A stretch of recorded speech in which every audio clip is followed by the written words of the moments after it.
Did you know Israel's had a leader, a judge in the book of Judges who was a woman, and she personally led the nation's army in a battle? She was a wife, a prophet, and one of the bravest and most steadfast judge in the book of Judges who stood firm on the word she heard from God. And she led Israel's army to victory. Israel had been oppressed by a Canaanite king for 20 years. The people cried out to God, and God spoke through Deborah.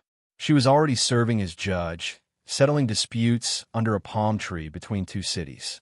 She summoned a military commander named Barak and said, "God has commanded you to take 10,000 men and go to battle. He will deliver the enemy into your hands." Barak said, "I will only go if you go with me."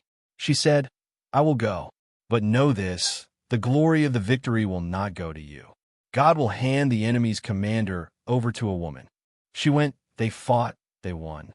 And the enemy commander Sisera fled and was defeated by another woman named Jael, who offered him shelter and then drove a tent peg through his head while he slept.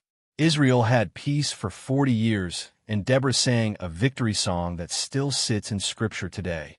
In a culture that didn't even count women in a census, God chose a woman to be the spiritual and military leader of an entire nation. Deborah didn't wait to be given permission to lead. She was faithful where she stood, and God expanded her influence to cover a whole people. Don't shrink from what God has placed in you because the world says you don't qualify. Drop a like if Deborah's story surprised you. Follow Christians Abode and share this with a woman who leads with faith.